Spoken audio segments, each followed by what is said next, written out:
ವಿಚಾರಕ್ಕೆ ಸಂಬಂಧಪಟ್ಟಂತ ಮತ್ತೊಂದು ಮೆಗಾ ಎಕ್ಸ್ಕ್ಲೂಸಿವ್ ಮಾಹಿತಿ. ದರ್ಶನ್ ವಿಚಾರದಲ್ಲಿ ಸ್ವತಃ ಅವರೇ ಆಡಿದ್ದ ಮಾತು ನಿಜವಾದಂತಿದೆ. ಮತ್ತೆ ಬರ್ತೀನಿ ಅಂತ ಹೇಳಿದ್ರಂತೆ ದರ್ಶನ್. 2011ರಲ್ಲಿ ಪತ್ನಿ ಮೇಲೆ ಹೊಡೆದ ವಿಚಾರಕ್ಕೆ ಸಂಬಂಧಪಟ್ಟಂತೆ, ಹಲ್ಲೆ ಮಾಡಿದ ವಿಚಾರಕ್ಕೆ ಸಂಬಂಧಪಟ್ಟಂತೆ ಜೈಲು ಪಾಲಾಗಿದ್ರು ದರ್ಶನ್. ಆ ಸಂದರ್ಭದಲ್ಲಿ ಜೈಲಿನಿಂದ ವಾಪಸ್ ಹೋಗುವಾಗ ಮತ್ತೆ ಬರ್ತೀನಿ ಅಂತ ಹೇಳಿ ಹೋಗಿದ್ರಂತೆ ದರ್ಶನ್. 2011ರಲ್ಲಿ ಜೈಲಿನಲ್ಲಿದ್ದ ಸಂದರ್ಭದಲ್ಲಿದ್ದ ಅನುಭವದ ಬಗ್ಗೆ ಜೈಲಾಧಿಕಾರಿ ಸತೀಶ್ ರಿಪಬ್ಲಿಕ್ ಕನ್ನಡದ ಜೊತೆಯಲ್ಲಿ ಮಾತನಾಡಿದ್ದಾರೆ.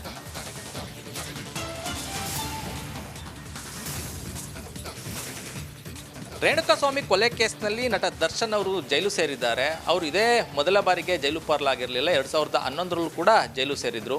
ಆ ಒಂದು ಸಂದರ್ಭದಲ್ಲಿ ಅವರ ನಡತೆ ಹೇಗಿತ್ತು, ಅವರಿಗೆ ಪಶ್ಚಾತ್ತಾಪ ಏನಾದರೂ ಕಾಡ್ತಿತ್ತ, ಜೈಲಿನಿಂದ ಹೋಗಬೇಕಾದ್ರೆ ಅಧಿಕಾರಿಗಳಿಗೆ ಏನು ಹೇಳಿ ಹೋದ್ರು, ಇವೆಲ್ಲ ಬಗ್ಗೆ ಮಾತಾಡೋದಕ್ಕೆ ನಮ್ಮ ಜೊತೆ 2011ರಲ್ಲಿ ಜೈಲು ಅಧಿಕಾರಿಯಾಗಿದ್ದಂಥ ಸತೀಶ್ ಅವರು ನಮ್ಮ ಜೊತೆ ಇದ್ದಾರೆ. ಅವ್ರನ್ನ ಮಾತಾಡಿಸ್ತಾ ಹೋಗ್ತೀನಿ. ಸರ್, 2011ರಲ್ಲಿ ನೀವು ಜೈಲು ಅಧಿಕಾರಿಯಾಗಿದ್ರಿ. ಆ ಒಂದು ಸಂದರ್ಭದಲ್ಲಿ ದರ್ಶನ್ ಅವರು ಕೂಡ ಪತ್ನಿಯ ಮೇಲೆ ಹಲ್ಲೆ ನಡೆಸಿದಂಥ ಕೇಸ್ನಲ್ಲಿ ಜೈಲು ಸೇರಿದ್ರು.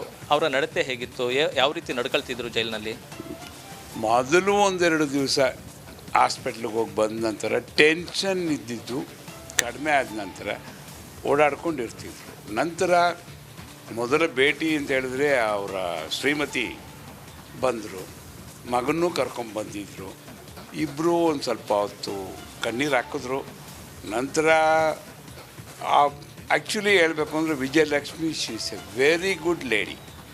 ಅವರೇ ಫಸ್ಟು ಹೇಳಿದ್ರು ಆಗಬಾರ್ದಿತ್ತು, ಆಗಿದೆ, ಇನ್ನು ಮುಂದೆ ನಾವು ಚೆನ್ನಾಗಿರೋಣ, ಮಗುಗೋಸ್ಕರ ಭವಿಷ್ಯಕ್ಕೋಸ್ಕರ ಮಾಡೋಣ ಅಂದ್ಬಿಟ್ಟು ಅಂತ ಹೇಳಿದಾಗ ಆಯಿತು. ನನ್ನಿಂದನೂ ದುಡುಕಾಗ್ಬಿಟ್ಟಿದ್ದೀನಿ ನಾನು, ಮುಂದೆ ಈ ರೀತಿ ಆಗದೆ ಇದ್ದಂಗೆ ನಾವು ಚೆನ್ನಾಗಿರೋಣ ಅಂದ್ಬಿಟ್ಟು ಅಂತ ದರ್ಶನ್ ಹೇಳ್ಬಿಟ್ಟು ಅವತ್ತೆಲ್ಲ ಭಾಳ I was feeling very happy. ಯಾರಿಗೆ ತೊಂದರೆ ಕೊಟ್ಟಿದ್ದೀನಿ ಅಂತ ಎಲ್ಲ ಹೇಳ್ತಿದ್ರಲ್ಲ, ಅದೇ ಹುಡುಗಿ ಪಾಪ ಬಂದು ಮಗನ್ನು ಕರ್ಕೊಂಬಂದು ಅವ್ರಿಗೆ ಸಮಾಧಾನ ಮಾಡಿದ್ರಲ್ಲ, really she is great lady. ಪಶ್ಚಾತ್ತಾಪ ಏನಾದರೂ ಅವ್ರು ಕಾಡ್ತಿತ್ತ ಸರ್ ಆ ಸಂದರ್ಭದಲ್ಲಿ? ನಿಮ್ಮ ಜೊತೆ ಏನಾದರೂ ಹೇಳ್ಕೊತಿದ್ರೆ? ಸಾಮಾನ್ಯವಾಗಿ ಕೈದಿಗಳ ಜೊತೆ ಜೈಲು ಅಧಿಕಾರಿಗಳು ಮಾತಾಡ್ತಾ ಇರ್ತಾರೆ, ಆ ಸಂದರ್ಭದಲ್ಲಿ ಏನಾದರೂ ಹೇಳ್ಕೊಂಡಿದ್ರಾ ಅಂತ? ಸರ್, ಏನಕ್ಕೆ ಹಿಂಗೆ ಆಯಿತು ಅಂತ ಗೊತ್ತಿಲ್ಲ. ಮೂರನೇ ವ್ಯಕ್ತಿಗಳು ಕೆಲವರೆಲ್ಲ ಏನೋ ಮಾಡಿ ಮನಸ್ಸು ಕೆಡಿಸಿ ಈ ಥರ ಎಲ್ಲ ಆಗಿರ್ತವೆ ಸರ್. ಈಗ ರಿಯಾಲಿಟಿ ಏನು ಅಂತ ಗೊತ್ತಾಗಿದೆ. ಮಾಡಿದ್ರ ಬಗ್ಗೆ ಭಾಳ ಇದು ಅಷ್ಟೆಲ್ಲ ನಾನು ಆ ಹುಡುಗಿಗೆ ತೊಂದರೆ ಕೊಟ್ಟೆ ಅಂತ ಇದ್ರೂ ಆಕೆನೇ ಬಂದು ನನಗೆ ಸಮಾಧಾನ ಮಾಡಿ ನನ್ನ ಮಗನ್ನ ಕರ್ಕೊಂಬಂದು ತೋರಿಸಿ ನನ್ನ ವಾಪಸ್ ಹೊಸ ಜೀವನಕ್ಕೆ ಕರ್ಕೊಂಡು ಹೋಗ್ತೀನಿ ಅಂತ ಹೇಳ್ತಾ ಇದ್ದಾರೆ. ನಾನು ಮತ್ತೆ ಯಾವುದು ಇದಕ್ಕೆ ಬರಲ್ಲ ಅಂದ್ಬಿಟ್ಟು ಅಂತ ಆವಾಗ ಹೇಳಿದ್ದು. ಯಾವುದೇ ಕೃತ್ಯಕ್ಕೂ ಭಾಗವಹಿಸಲ್ಲ, ವಿಧಿ ಅಂತಿರ್ತದಲ್ಲ ಸರ್, ಅದೇ ಬಿಡುಗಡೆ ಆಗೋ ಟೈಮಲ್ಲಿ ಬಂದು ಎಲ್ಲರಿಗೂ ಸ್ಟಾಫ್ ಅವ್ರಿಗೆಲ್ಲರಿಗೂ ನಿಮ್ಮೆಲ್ಲ ಕೋಆಪ್ರೇಷನ್ನು ಮತ್ತು ಗೈಡೆನ್ಸ್ ಭಾಳ ಒಳ್ಳೆಯದಿತ್ತು, ಹೋಗಿ ಬರ್ತೀನಿ ಅಂತ ಎಲ್ಲರಿಗೂ ಕೈ ಮುಗಿದು ನಾವು ಎಲ್ಲರಿಗೂ ಆ ಮಾತನ್ನ ಕೇಳೋದೇ ಇಲ್ಲ ಜೈಲಲ್ಲಿ. ನಾವು ಹೋಗ್ತೀನಿ ಅಂದ್ಬಿಟ್ಟು ಹೋಗು ಅಂತ ಮೊದಲೇ ಹೇಳುವ. ಬಟ್ ಇವರು ಸಡನ್ನಾಗಿ ಹೇಳ್ತಾರೆ ಅಂತಲೂ ನಮಗೆ ಗೊತ್ತಿರಲಿಲ್ಲ. ಹೇಳಬಾರ್ದು ಅಂತ ಅಂದ್ಕೊಂಡಿದ್ರೋ ಇಲ್ವೋ ಗೊತ್ತಿಲ್ಲ. ಒಟ್ಟಲ್ಲೇ ಕಾಕತಾಳೀಯ ಹೋಗಿ ಬರ್ತೀನಿ ಅಂದರು. ನೋಡಿ ಈಗ ಈ ಥರ ಇದೆ. ವಿಧಿ ಮುಂದಗಡೆ ಯಾರು ಏನೂ ಇಲ್ಲ ಸರ್. ಸರ್, ಸಾಕಷ್ಟು ಚರ್ಚೆ ಆಗ್ತಾ ಇರೋ ವಿಚಾರ ಅಂತ ಅಂದರೆ ದರ್ಶನ್ ಅವ್ರಿಗೆ VIP ಟ್ರೀಟ್ಮೆಂಟ್ ಜೈಲಿನಲ್ಲಿ ಸಿಗ್ತಾ ಇದೆ ಅಂತ. ಆ ರೀತಿ ಇರುತ್ತಾ ಸರ್? ಪ್ರತ್ಯೇಕವಾಗಿ ಕೊಠಡಿಗಳು ಇರ್ತಾವ ಸರ್?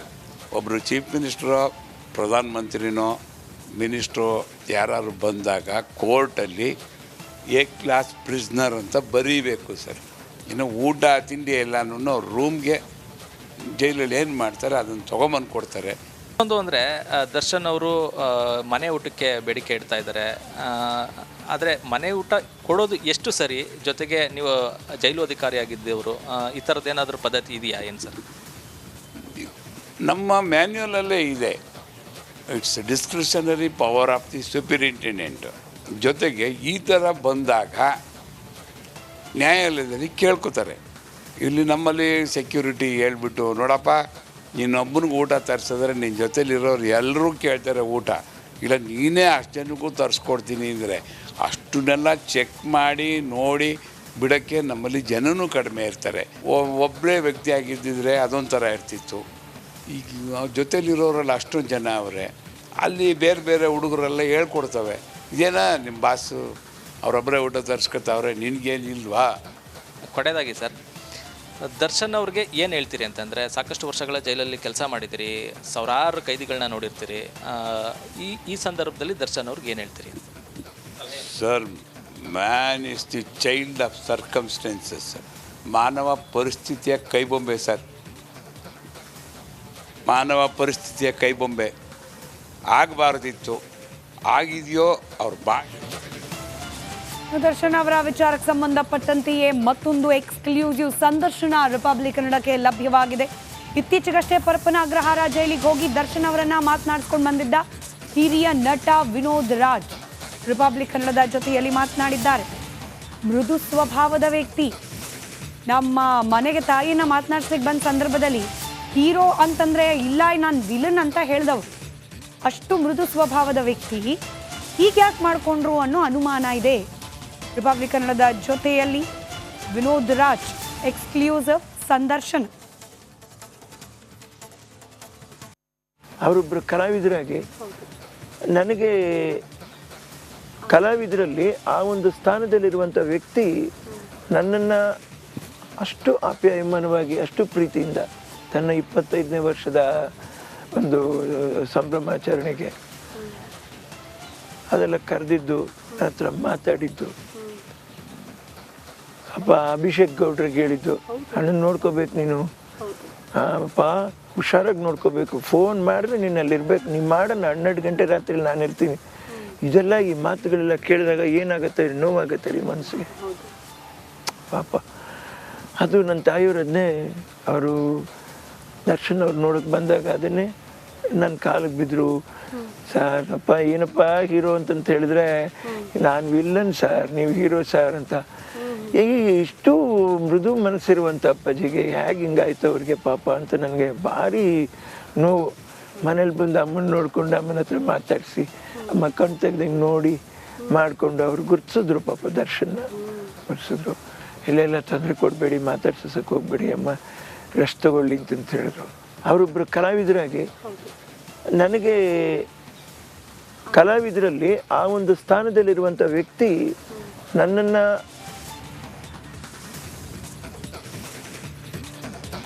ಹಿರಿಯ ನಟ ವಿನೋದ್ ರಾಜ್ ಅವರ ಜೊತೆಗಿನ ದರ್ಶನ್ ಅವರ ಕುರಿತಾದ ಎಕ್ಸ್ಕ್ಲೂಸಿವ್ ಸಂದರ್ಶನ ರಿಪಬ್ಲಿಕ್ ಕನ್ನಡದಲ್ಲಿ 11:27 ಇವತ್ತು ಬೆಳಗ್ಗೆ 11:27 ಪ್ರಸಾರವಾಗುತ್ತೆ. ತಪ್ಪದೇ ವೀಕ್ಷಿಸಿ.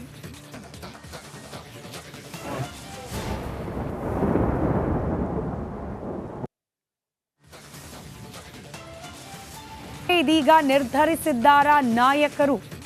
ಬಿಜೆಪಿ ಅಹೋರಾತ್ರಿ ಧರಣಿಯನ್ನ ಮೂಡಾ ಹಗರಣಕ್ಕೆ ಸಂಬಂಧಪಟ್ಟ ಚರ್ಚೆಗೆ ಅವಕಾಶ ನೀಡಬೇಕು ಅಂತ ಹೇಳಿ ನಿನ್ನೆ ನಡೆಸಿದ್ದನ್ನು ನಾವು ಗಮನಿಸಿದ್ವಿ. ನಮ್ಮ ಒತ್ತಡದಿಂದ ಕೆಲವರು ಹೋರಾಟವನ್ನು ಮಾಡ್ತಿದ್ದಾರೆ, ಇಲ್ಲಿಗೆ ಹೋರಾಟ ಮೊಟಕುಗೊಳಿಸೋಕೆ ಕೆಲವರು ಹುನ್ನಾರ ನಡೆಸುತ್ತಿದ್ದಾರೆ ಅಂತ ಸ್ವಪಕ್ಷದ ನಾಯಕರ ವಿರುದ್ಧವೇ ಯತ್ನಾಳ್ ಗುಡುಗಿದ್ದಾರೆ. ಹೋರಾಟದಲ್ಲಿ ಹೊಂದಾಣಿಕೆ ರಾಜಕಾರಣ ಸರಿಯಲ್ಲ, ಕೆಲವರು ಡಿಸಿಎಂ ಬಳಿ ತಮ್ಮ ಕೆಲಸದ ಬಗ್ಗೆ ಮನವಿ ಕೊಡ್ತಿದ್ದಾರೆ ಅಂತ ಹೇಳಿ ಬೆಂಗಳೂರಿನಲ್ಲಿ ಶಾಸಕ ಯತ್ನಾಳ್ ಸ್ಫೋಟಕ ಹೇಳಿಕೆ ನೀಡಿದ್ದಾರೆ. ಮೊದಲ ದಿನದ ವಿಧಾನಮಂಡಲ ಅಧಿವೇಶನದ ಅಹೋರಾತ್ರಿ ಧರಣಿಯನ್ನು ಬಿಜೆಪಿ ನಾಯಕರು ಮುಗಿಸಿದ್ದಾರೆ. ಬಿಜೆಪಿ ಹಿರಿಯ ಮುಖಂಡರಾದಂಥ ಹಿರಿಯ ನಾಯಕರು ಆದಂಥ ಬಸವನಗೌಡ ಪಾಟೀಲ್ ಯತ್ನಾಳ್ ಅವರು ನಮ್ಮ ಜೊತೆಗಿದ್ದಾರೆ. ಬನ್ನಿ ಅವ್ರನ್ನೇ ಮಾತಾಡ್ತಾ ಹೋಗೋಣ. ಸರ್,